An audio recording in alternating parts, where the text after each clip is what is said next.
Alam ni Penelope kung anong tipo ng lalaking kapitbahay niyang si Aldover Ronquillo. Kilala ito bilang bad boy sa lugar nila at ka-level ni Connor Pascual sa pagiging babaero. Kaya nga kahit kailan hindi siya pumato sa lalaki kahit nilantaran na pagpapakita nito ng pagkagusto sa kanya. At kahit pa araw-araw itong dinidisplay ang maskulado at katakatakam na katawan nito, sa kanya hindi siya tatabla ng pang-aakit ito. Isa pa, bakit siya papatol sa lalaki? May gwapo siyang nobyo at nagpaplano na sila magpakasal.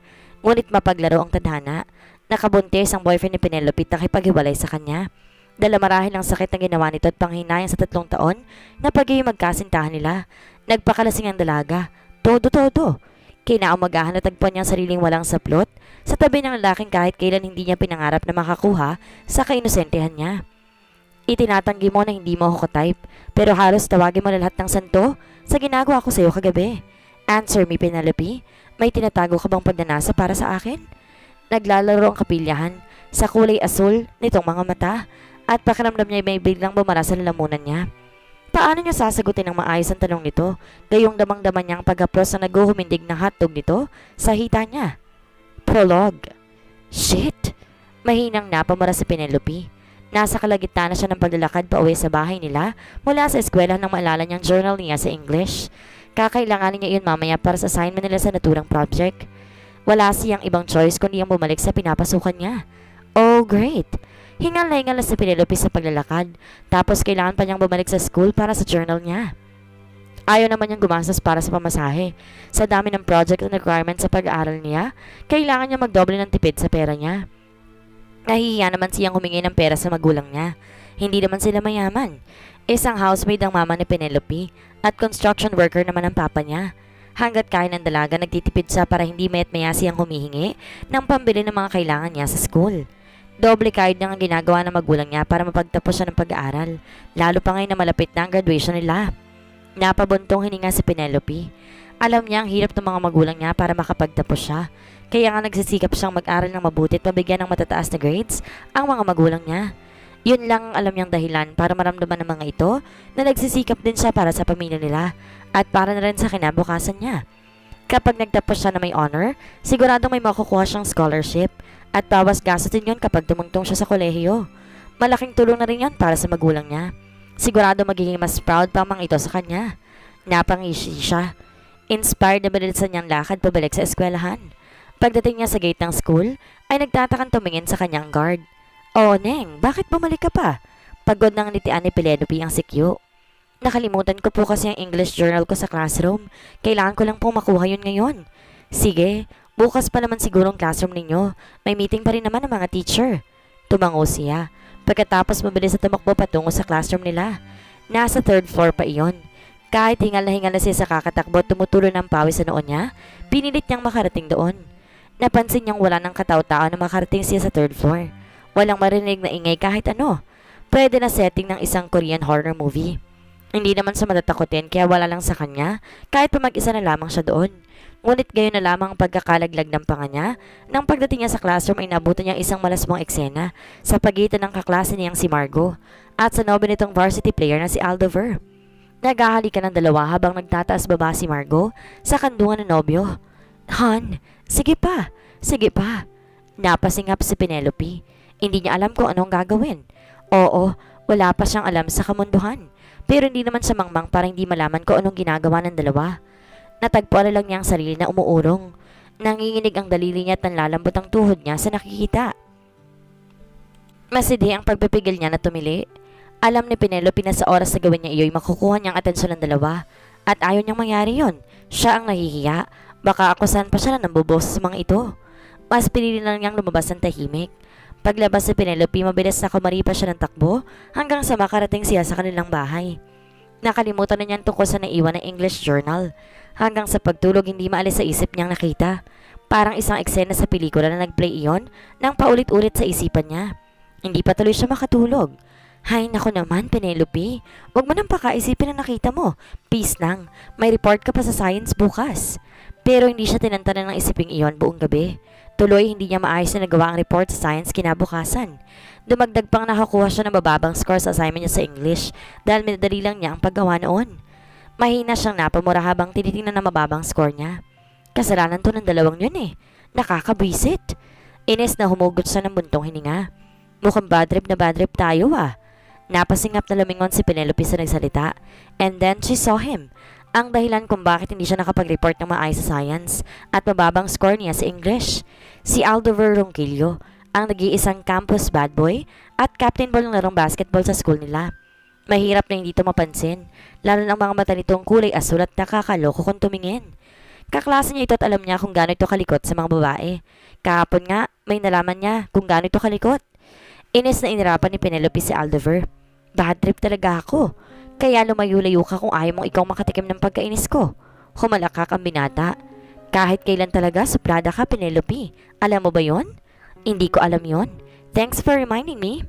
Tinilikuran niya ito at inayos na niya ang mga gamit niya. Mamaya ilabasan at kailangan niyang umuwi agad para makatulong sa mama niya sa paglalaba.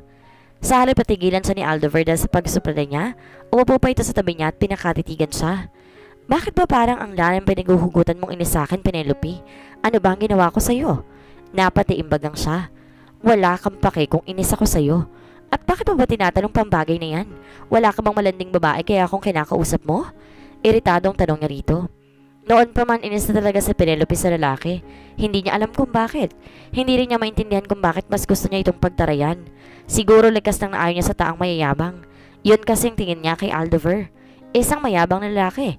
Porque mayaman ito at may sinabi sa lahat ng bagay, pakiramdam nito may karapatan na itong magyabang. Hindi lang pala ito mayabang, malikot din ito sa babae at ubod ng pagiging palikero. Grade 5 pa lamang sila may nililigawan ng walang hiya. Ngayon nga na high school na sila, hindi na mabilang ang mga naging nobya nito. Subalit hindi na siya nagtataka kung bakit marami itong nauuto.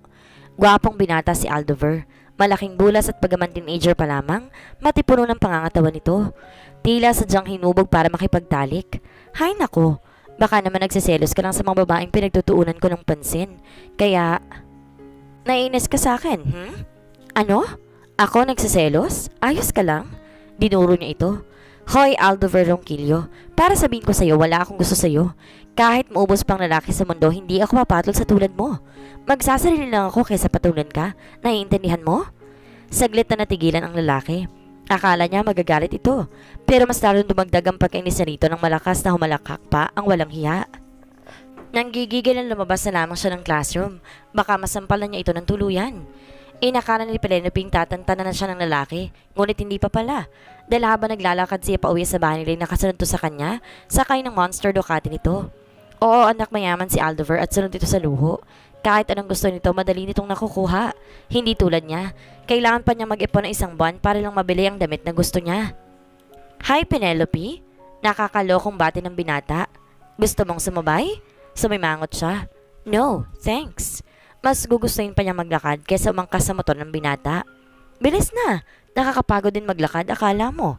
Pagpipilit pa nito. Don't worry, hindi naman ako magpapabayad. Wag na nga. Ang kulit mo rin no? At teka nga, di ba may girlfriend ka? Bakit di na lang yun ang iangkas mo? Naihatid ko na si Margo kanina. Naka-score pa nga ako. Munti ka na siyang matisod sa sinabi ng binata. Pinukol nito na nakamamatay ng irap. Wala ka rin talagang kahihiyan, no? Talagang sinasabi mo pa yan sa akin. Hindi ka na nga nahiya sa ginawa ninyong dalawa kahapon. Huli na para mabawi ni Penelope ang sinabi. Nadulas na siya. Malas lang niya na intindihan agad ni Aldover ang ibig niyang sabihin. Wait, nakita mo kami sa classroom kahapon? Tanong nito. Shit! Mabilis ang pag-iinit ng pisngi niya. Ewan ko.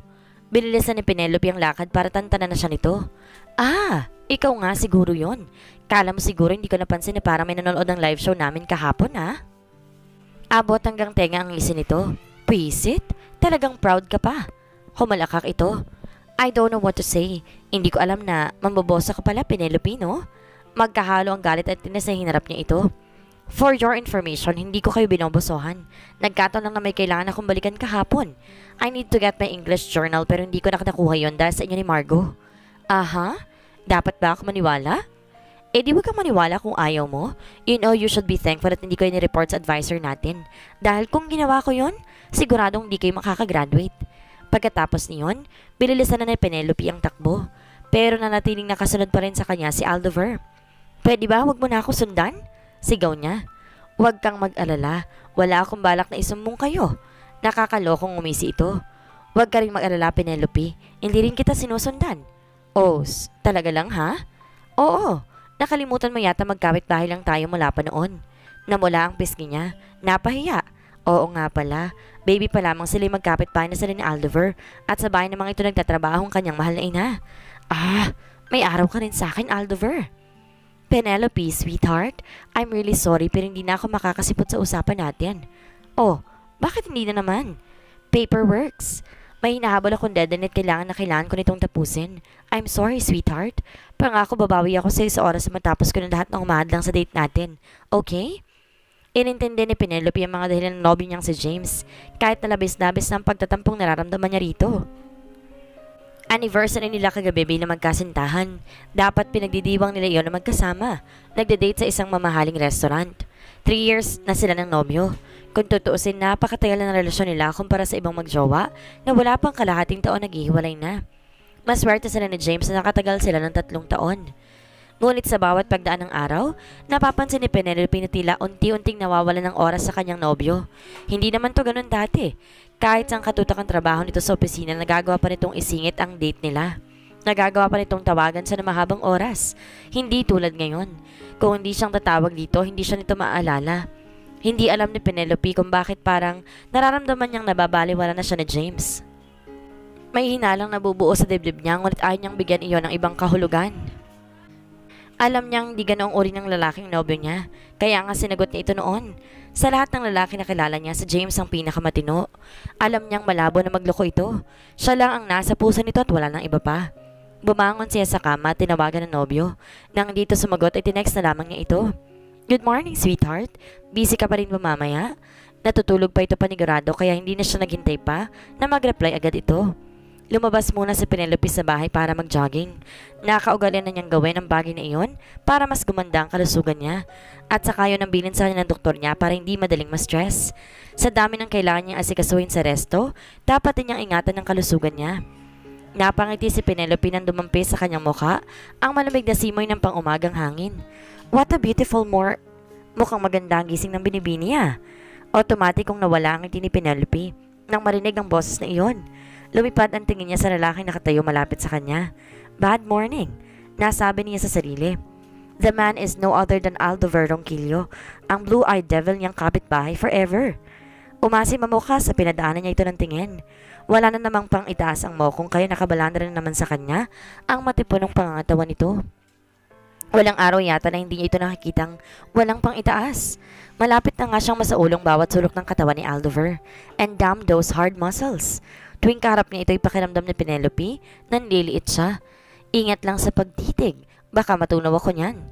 Tumaas ang kilid ni Penelope sa nakakalokong ngisi na gumuhit sa labi ni Aldover. Sinalubong niya ang kulay asul ng mga mata nito at pinamewangan. Sa totoo lang, hindi ako dapat na sinasabihan mo niyan, and why? Dahil hindi naman kita tinitingnan na malagkit gaya ng mga babae mo kung san-san mo lang napupulot, Aldover. At kung ayaw mo na may tumititig sa'yo, edi magsuot ka ng damit. Nginitian niya ito't nagsimula ng tumakbo, bago patuloy nang mawala sa mood. Ayaw na ayaw talaga niyang nakakausap si Aldover.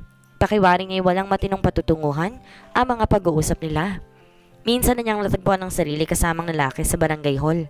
Mula pa noon, inis na siya sa lalaki. Hindi niya alam kung ano ang malalang ginawa nito sa kanya para mainis siya ng ganoon dito. Parang gusto lagi niyang burahin ang mukha nito, lalo na kung lantaran nito nakikipaglandian sa mga babae nito, sa harap ng bahay nito.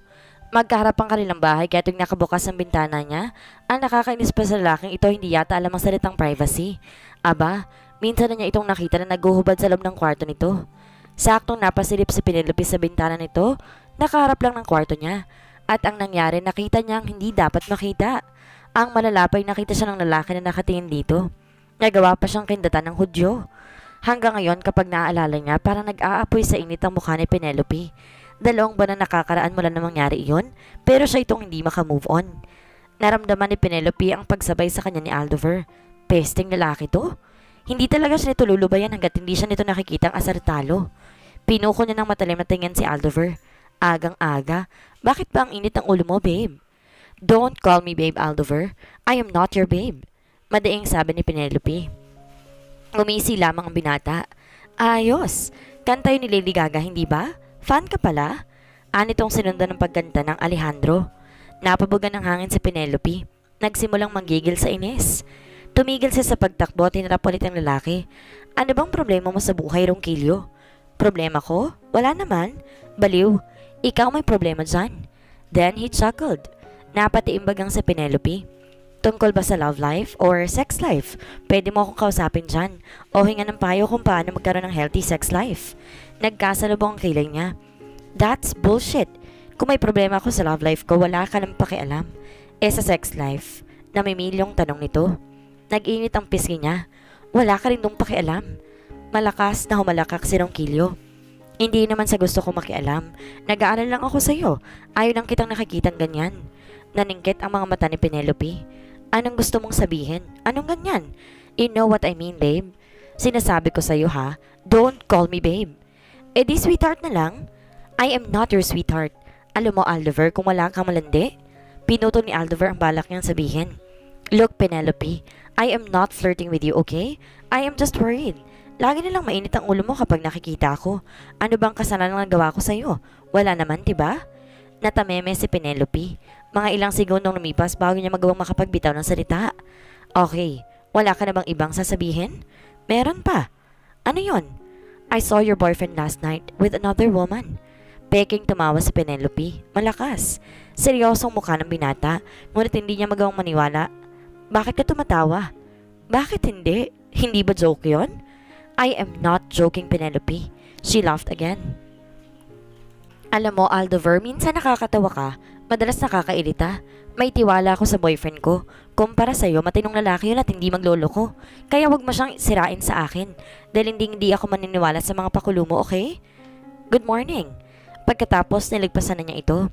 Walang dahilan para maniwala siya sa pinagsasabi ni Aldover. Kung meron man siya na dapat pagkatiwalaan, si James lang yun at wala nang iba. Bago pa siya tuluyang makalayo, narinig niyang nagsalita ulit ito.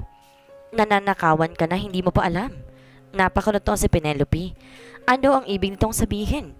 Pagpasok ni Penelope sa loob ng bahay niya, tinignan agad niya kung kumpleto ba ang mga gamit niya. Tumatak sa isip niya makahulugang sinabi ni Aldover. Ano naman ang mananakaw sa kanya? Almost 20 minutes siyang nag-check kung may nawawala na bang mahalagang gamit niya na hindi niya namamalayan. Subalit tumigil din siya. Hindi lang dahil sa wala naman siyang napapansing nawawala, kundi dahil napapagod na siyang maghanap. Goodness! Puro kalokohan talagang lintik na lalaking yun. Wala namang nananakaw sa kanyang gamit. Napaisip siya. Ano kaya ang ibig sabihin, Aldover? Tumigil siya. Nag-isip ng husay. Hanggang sa pumasok sa isip ang mga panting ang nakasampay sa likod ng bahay niya. Patakbong nagtungo si Penelope sa sampayan at halos lumuwa ang mata niya nang hindi niya makita doon ang 5 Victoria's Secret panties niya na padala pa galing US ng kaibigan niyang nakapag-asawa ng American citizen. Naalala niyang sinampay niya iyon kahapon. Oh no! Hindi ito pwede. Mamahaling brand yun at pinakaiingatan pa ni Penelope. Sinong maaaring kumuha ng mga yon? Nagsasara naman siya ng gate niya. Minsan naiiwan niyang bukas pero saglit lang at di naman nagtatagal. Mabilis na pinagana niyang isip niya. Iisa lang ang tangong rumihistro sa isip niya. Si Aldover, ang lalaking yun. Naningkit ang mga mata niya. Ang bisit na iyon ang kumuha ng panty ko. Nakatiimbagang na lumabas ng gate si Penelope. Hindi siya papayag na hindi nito ibalik ang Victoria's Secret panties niya. Naabutan niyang lalaki sa harap ng bahay. May kinakausap itong matangkad na lalaking pamilyar sa kanya. He must be Robbie Vermundo, kaibigan ni Aldover na nakikita rin niyang kasama palagi ni Connor Pascual.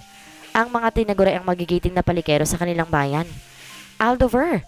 Pasigaw na tawag ni Penelope sa pangalan nito. Nagkasabay na lumingon sa kanyang dalawang lalaki. May pagtataka sa mukha ng mga ito.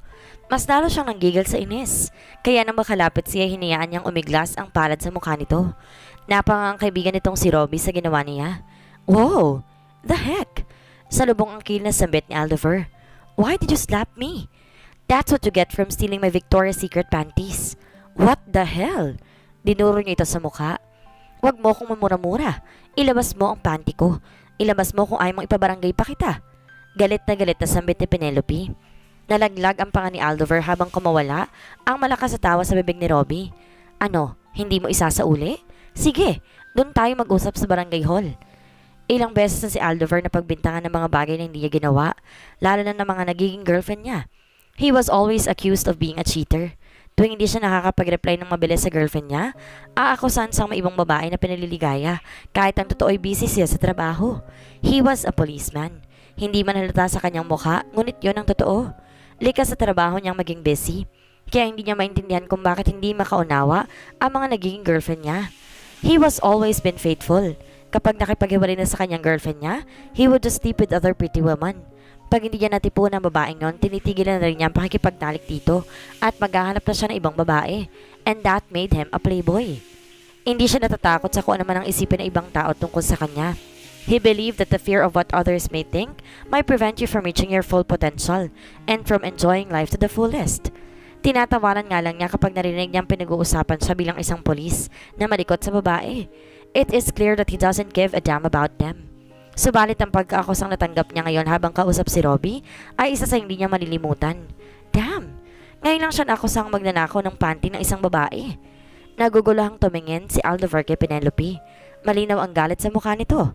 Wait, why are you accusing me of stealing your panties? May patunay ka? Wala. Pero sa bibig mo na rin kanina nang galing na nanakawan ako at hindi ko pa alam. At noon ko lang naalalang nawawala sa sampayan ng mga underwear ko. Leche ka? Galing pa ng US yun. Nanggigigil na sabi ni Penelope. Tila gustong burahin ang mukha niya. But I did not steal your panties. Ibang bagay ang tinutukoy niya. She misunderstood him. God damn it. Kung ganun, paano may papaliwanag ang pagkawala ng panty ko? Asik nito. Aba, ewan ko sa'yo. Tumawa si Robin na nandoon lang at saka saksi sa pang-akusa ni Penelope. Baka naman kinuha mo nga talaga, Aldover. Parang di kita kilala. Shut up, Robbie. Tumingin dito sa Penelope. Sa tingin mo, ang kaibigan mong salarin, hindi ba? Ngumisi ang kaibigan niya. Maybe yes, maybe no. Depende yun sa sitwasyon. Paanong depende sa sitwasyon? Ewan ko rin. Malay ko ba kung may nangyayari sa inyo? Baka naman pinagdanasahan ka nitong kaibigan ko kaya kinuha niya ang mga underwear mo. Sa hindi malamang dahilan napangisi si Aldover. Namimilog ang mga matang bumalik ang tingin sa kanya ni Penelope. Pinagnanasahan mo ko? Well, bumaba ang tingin niya sa dibdib nito. Matagal na niyang kapitbahay si Penelope at ngayon lang niya napansin na magandang hulma ng dibdib nito. Pwede na. At muli niyang naramdaman ng marahas na paglapat ng pala nito sa pisngi niya. May araw ka rin sa akin. Tumalikod ng dalaga at bumalik sa bahay niya na nagmumura. Hindi niya napigilan ng pag-alpas ng tawa. Nakitawa rin si Robbie. Bro, can you tell me what just happened? Did you really? Pati ba naman ikaw, Robbie? If I want to steal her underwear, gusto kong ako mismo magtatanggal nun sa katawan niya so I can see her reaction. Makahulugan ang ngisi ni Aldover sa labi na tinanaw niya sa Penelope na padabog na sinara ang pinto nito. Inis na inis si Penelope, hindi lang kay Aldover kundi pati sa kanyang sarili. When he stared at her chest, she immediately felt hate rise within her. Nagiinit ang pisngi niya at hindi niya iyon mapigilan. What the hell, Penelope? His lustful stare made her body shiver with desire. Damn him! Inakaw na nga nitong mga underwear niya, minamanyak pa siya nito. Palalagpasin niya iyon ngayon. But she will make sure na makakaganti siya sa lintik na iyon. Dinukot niya ang cellphone at tinignan kung nag-reply na ba si James. Naraglag ang balikat niya nang wala man lang itong reply sa text niya. She let out a sigh. Maybe he was still sleeping. He was tired from work. Nauunawaan naman ni Penelope na may trabaho ang nobyo niya na kailangan itong tapusin. But still, hindi man lang ba siya nito naalalang i-text? Napawi ang inis niya kay Aldover at pumalit ang hinanakit sa dibdib niya. Ibinulsa ni Penelope ang cellphone niya tagtungo sa kwarto niya. Isinarado niyang pinto. Papasok na sana si Sabanya na matigilan siya na may mahagip ang mata ng nangkod niya sa pinto. Namilog ang mata ni Penelope na makita ko ano nakasabit doon. Nandoon ang mga underwear niya. At saka lang niya nalalang ipinasok niya nga pala iyon kagabi. Bigla siyang inatake ng iya. Shit! Nakapagbintang pa siya ng ibang tao. 1, 2, 3. Asawa ni Juan. Araw-gabi, walang panty. Napatigil si Penelope. Sa akmang pagpasok ng kotse nang marinig niyang boses na yun ni Aldover. Marahas na lumingon siya at nakita niyang lalaking kumakanta habang nililisan ng kotse nito. Ang aasar ka ba? Hindi naman to kumakanta kanina. Pero nang lumabas siya ng gate, bigla na lamang itong kumanta na parang nagpaparinig sa kanya. Ngayon lang ulit niya ito pinansin buhat na mapagbintangan niya itong nagnakaw ng Victoria's Secret panties niya. Naging busy siya sa pag-manage ng bar and restaurant niya. Ilang araw na rin kasing absent ang manager niya si Pressy. Hindi niya alam kung ano nangyayari sa lokalit at bigla ng pag-absent. Bukod sa pagiging manager ng babae, tinuturing din niya itong kaibigan. Tumingin sa kanya si Aldover. Nakakalokong iting nakapaskil sa labi nito. Mukha ba ako nang aasar, baby ko? Anong baby ko dyan? Umayos ka nga? Ayaw niyang masirang magandang umaga niya kaya pumasok na siya sa kotse niya at binuhay ang makina. Lumapit ito sa bintana ng kotse niya at sinilip siya. Ano naman ang kailangan mo? Asik ni Penelope sa lalaki. He grinned mischievously. Nothing. Just want to ask if you're okay. Oh, I'm okay, Aldover. Thanks for asking. Puro ng sarcasm na sagot niya. Wala siyang balak na i-entertain ng lalaki. Ayaw nga niya nakausapin ito. Subalit hindi niya malaman kung bakit kahit naiinis siya dito, natatagpuan pa rin niya ang sariling pinapatulan ng pang-asa ng binata. Kamusta naman si James? He is alive and still breathing. Ah, akala ko pinatay mo na. He chuckled, and I felt like a sensual vibration inside her chest. At bakit ko naman papatayin, Aber? Mahal ko ang boyfriend ko. In fact, nagpaplano na nga kami ng kasal. Tumaas ang sulok ng labi ni Aldover sa sinabi niya. Really? Baka naman ikaw lang nakakalam ng planong pagpapakasal ninyo. Pisit? Pinigilan na Penelope ang sariling abutin ng leeg ng lalaki para sakalin.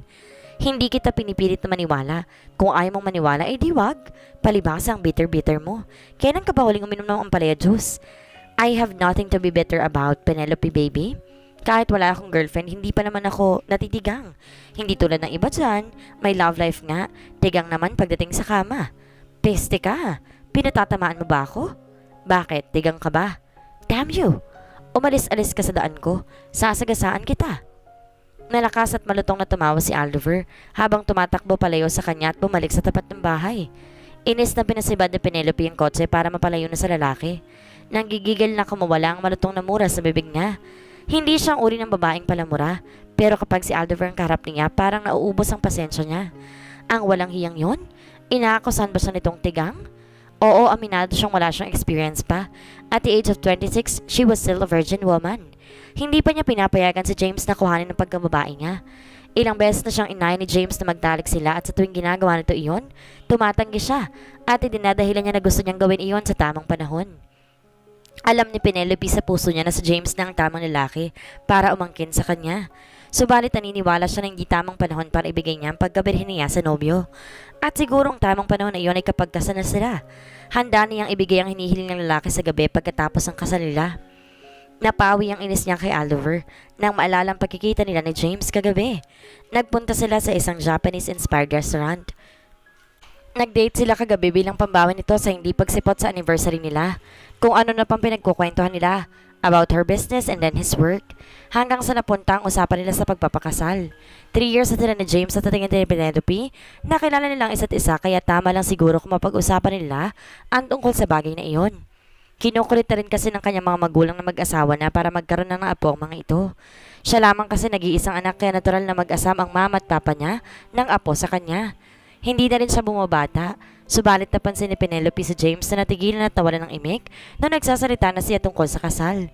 She remembered asking him if he was okay and then he answered, Oo naman, pagod lang ako sa work ngayon kaya medyo nahihilo pa rin ako.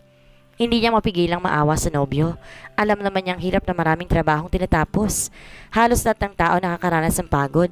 Sa awa niya kay James, nag-aya na siyang umalis.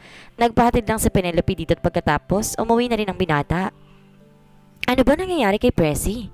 Hindi na ni Penelope napigilang magtanong sa kanyang mga empleyado tungkol sa manager niya. Hanggang ngayon hindi pa rin ito pinapapasok. Almost 4 days itong hindi nagpapakita sa kanya. Nagsisimula na siya magtaka. Para lang si James ang kaibigan. Kung hindi ite-text, hindi na magte-text. Ang gaganda ng mga cellphone tapos hindi naman ginagamit. Ay sus! Ma'am Penelope, baka naman po may sakit si Pressy. Sagot ng empleyado niyang si Cora. Napakunot-noo siya. May sakit? Kung ganun, bakit hindi mo lang nagsasabi? Ano ba ang tingin niya sa akin, manghuhula? Baka nga, ma'am. Ang laki ng earrings niyo bilog na bilog. Che, this is called fashion. Ika'y nagaganda kong malalaking earrings. Pero kung gusto mong mahulaan, akin ang kamay mo. Sige, ma'am. Hinawakan ni Penelope ang kamay ng empleyado at pinikit ang mga mata. Nahuhulaan kung magkakaasawa ka. Gwapo ba, ma'am? Hindi. Gumisi siya, tumasim naman ang mukha ng empleyado niya. Ay naku ma'am, itigil yun ang panguhula. Babalik na lang ako sa work. Sabay ganon? Bumalik na rin siya sa trabaho niya. Pero hindi siya mapakali dahil kay Pressy. Bakit kaya hindi nagpapakita ang babaeng yun? Ilang beses na niya yung tinext pero hindi ito nagre-reply. Hindi na siya nakatiis. Lumabas si Penelope sa restaurant niya tagtungo sa kotse niya. Maya-maya lang nasa daan na siya patungo sa apartment ni Pressy. Ilang minuto ay nandoon na siya sa tapat ng tinitirhan nito. Hawak ang cellphone sa isang kamay niya. Bumaba siya sa kotse. Kumatok siya sa pinto ng bahay. Pressy? 3 beses siyang tumawag, ngunit walang sumasagot sa kanya. Nagtataka pa siya na hindi nakalak ang pinto ng babae nang tangkain niyang buksan iyon. Binuksan niya ang pinto tumakbang patungo sa loob ng bahay. Pagtapak pa lang niya sa loob, bigla siya nakaramdam ng pagdagundong ng dibdib niya. She had never felt that before. Kinakabahan siya sa isang bagay na hindi maintindihan. Bawat hakbang niya ay kumakalabog ng gustong dibdib niya. Presi? Nagsalubong ang kilay ni Penelope na makarinig siya ng pamilyar ng mga anas at ungol sa loob ng isang silid. Palakas iyon ng palakas. Gusto niyang umurong dahil may ideya na siya sa nangyayari sa isang silid na tinapatan niya. But she can't. She just can't. Pakiwari niya ay kailangan niyang buksan ang pinto ng silid ni Presi. She swallowed hard, her heart beating fast.